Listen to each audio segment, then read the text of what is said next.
Jail में काफी वक्त मिला सोचने का, पढ़ने का, और कई किताबें पढ़ी, पॉलिटिकल किताबें पढ़ी, अपने स्वतंत्रता के आंदोलन की किताबें पढ़ी, गीता कई बार पढ़ी, रामायण पढ़ी, महाभारत पढ़ी। आज मैं अपने साथ एक किताब लेके आया हूं, ये भी मैंने कई बार पढ़ी, भगत सिंह की जेल डायरी। आप लोगों ने पढ़ी है? पढ़ना इसको जरूर, खरीद लेना, खरीद के इसको पढ़ना, भगत सिंह की जेल डायरी। जब भगत सिंह जेल में थे आज से 90-95 साल पहले, उन्होंने जेल के अंदर अपने लेख लिखे थे, वो लेख इसमें है। और जेल के अंदर से उन्होंने बाहर कई लोगों को खत लिखे थे, उन्होंने अपने क्रांतिकारी साथियों को खत लिखे थे, उन्होंने देश के युवाओं के नाम खत लिखे थे। बलिदान से पहले साथियों को अंतिम पत्र 22 मार्च 1931। ये खत उन्होंने जेल से लिखा और उनके साथियों तक पहुंचाया अंग्रेजों ने। बटुकेश्वर दत्त की बहन प्रोमिला को पत्र, बचपन के दोस्त जयदेव गुप्ता को पत्र, वाइसरॉय को पत्र, ये सारे पत्र अंग्रेजों ने भगत सिंह के पहुंचाए। युवाओं के लिए जो पत्र लिखा, वो पत्र बकायदा युवाओं के एक सम्मेलन में पढ़ के सुनाया गया। भगत सिंह की शहादत के 95 साल बाद आजाद भारत के अंदर एक क्रांतिकारी मुख्यमंत्री जेल गया। मैं अभी जेल गया, मैंने जेल से एक ही पत्र लिखा था एलजी साहब को। 15 अगस्त था, देश का स्वाधीनता दिवस था। देश के आजादी के दिवस के ऊपर दिल्ली का मुख्यमंत्री दिल्ली सरकार की तरफ से झंडा फहराता है। मैंने एलजी साहब को 3 दिन पहले चिट्ठी लिखी, 15 अगस्त के 3 दिन पहले, कि एलजी साहब, मैं चूंकि जेल में हूं, मेरी जगह आतिशी जी को झंडा फहराने की इजाजत दी जाए। कुछ गलत तो नहीं लिखा? वो चिट्ठी मेरी एलजी साहब तक नहीं पहुंचाई गई, मुझे चिट्ठी वापस करी गई और मेरे को ये वार्निंग जारी की गई। ये वार्निंग भी लेके आया हूं, जिंदगी भर साथ रखूंगा ये मेरे को वार्निंग दी गई कि दूसरी बार अगर आपने एलजी साहब को चिट्ठी लिखने की हिम्मत करी तो आपके साथ जो फैमिली मुलाकात होती है हर हफ्ते, वो फैमिली मुलाकात बंद कर दी जाएगी। मैं मन में सोच रहा था, अंग्रेजों ने भी नहीं सोचा था कि आजाद भारत के अंदर 95 साल के बाद अंग्रेजों से ज्यादा क्रूर और अत्याचारी शासक इस देश के ऊपर आएगा। आपने सुना होगा,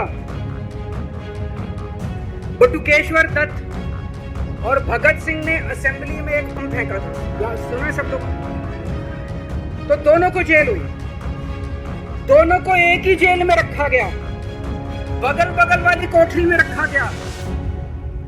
ये मैं चिट्ठी पढ़ के सुना रहा हूं आपको, भगत सिंह की, जो उन्होंने प्रोमिला को, बटुकेश्वर दत्त की बहन को लिखा।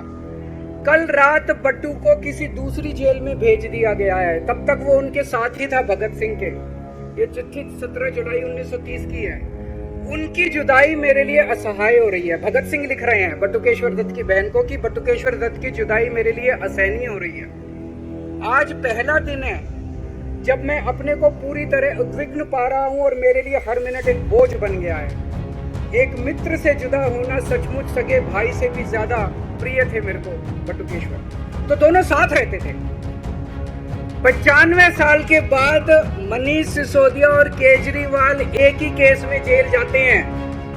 मनीष सिसोदिया को अलग जेल में रखते हैं, मेरे को अलग जेल में रखते हैं, साथ मिलने की इजाजत नहीं दी जाती। आजादी की लड़ाई जब हुई, जवाहरलाल नेहरू जेल गए, महात्मा गांधी जेल गए, बाबा साहब अंबेडकर जेल गए, चंद्रशेखर आजाद जेल गए, अशफाकुल्ला जेल गए, कितने स्वतंत्रता सेनानी जेल गए, कई सालों तक जेल गए। जब वो जेल जाते थे, उनसे मुलाकात के लिए उनके साथी उनसे मिलने जाया करते थे, उनके घर के लोग जाते थे, उनके रिश्तेदार उनसे मिलने जाते थे, और जब वो मिलने के लिए जाते थे वो उनसे पॉलिटिकल बातें करते थे। वो उनसे बातें करते थे कि कैसे अंग्रेजों को उखाड़ के फेंकना है। जब मिलने के लिए जेल में जाते थे, जब मैं जेल में था एक दिन संदीप पाठक मेरे से मिलने के लिए आया।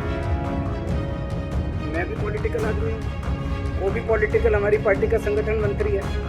आके उसने मेरे से पॉलिटिकल बातें करी, और क्या करता, रोमांटिक बातें थोड़ी करता। तो पॉलिटिकल आदमी वो, पॉलिटिकल आदमी मैंने उससे पूछा देश में क्या चल रहा है, उसने देश की पॉलिटिकल हालत बताई। मैंने उससे पूछा पार्टी में क्या चल रहा है, उसने संदीप पाठक को ब्लैकलिस्ट कर दिया गया, उसके बाद मेरे से मिलने नहीं दिया गया। भगत सिंह जब फांसी पे चढ़े, उन्होंने सपने में भी नहीं सोचा था कि ऐसा भारत होगा। आज से 95 साल के बाद इस देश के अंदर इतनी क्रूर और अत्याचारी सरकार आएगी कि अंग्रेजों को भी पीछे छोड़ देगी। दोस्तों, मुझे जेल क्यों भेजा इन लोगों ने, मुझे जेल क्यों भेजा इन लोगों ने? ऐसा नहीं कि केजरीवाल ने कोई भ्रष्टाचार किया, वो इनको भी पता है, मेरे को भी पता है, आपको भी पता है। इन्होंने जेल क्यों भेजा मेरे को? इनका मकसद था आम आदमी पार्टी को तोड़ना। इनका मकसद था केजरीवाल के हौसले को तोड़ना, केजरीवाल की हिम्मत को तोड़ना। इन्होंने फॉर्मूला बना रखा है। आप देख रहे हो किस तरह से एमएलए तोड़ दो, एमएलए खरीद लो, ईडी भेज के डरा दो, सीबीआई भेज के डरा दो, फर्जी केस कर दो, जेल में डाल दो, पार्टी तोड़ दो। महाराष्ट्र में कैसे उन्होंने 2-2 राष्ट्रीय पार्टियां तोड़ दी, पार्टी तोड़ दो, सरकारें गिरा दो और अपनी सरकार बना दो। इनको यह लग रहा था केजरीवाल को जेल भेज देंगे तो दिल्ली में इनकी पार्टी टूट जाएगी, दिल्ली में बीजेपी की सरकार बना लेंगे। इनको लग रहा था पंजाब की सरकार तोड़ के पंजाब में हम अपनी सरकार बना लेंगे, इनके एमएलए तोड़ लेंगे। लेकिन हमारी पार्टी नहीं टूटी, हमारे एमएलए नहीं टूटे, हमारे एमएलए तो छोड़ो, कार्यकर्ता भी नहीं टूटे। इनकी बड़ी बड़ी साजिशों के खिलाफ, बड़े बड़े षड्यंत्रों के खिलाफ केवल आम आदमी पार्टी में ताकत है जो आज इनका सामना कर रही है। इनको लगा केजरीवाल के हौसले तोड़ देंगे।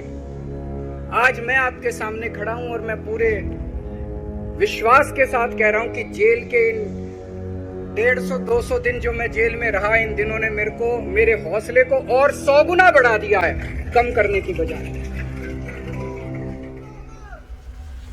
ये लोग पूछते हैं कि केजरीवाल जब जेल में था इसने इस्तीफा क्यों दिया, क्यों नहीं दिया? जेल में से सीएम के पद से इस्तीफा क्यों नहीं दिया? मैंने इस्तीफा इसलिए नहीं दिया क्योंकि मैं देश के जनतंत्र को बचाना चाहता था।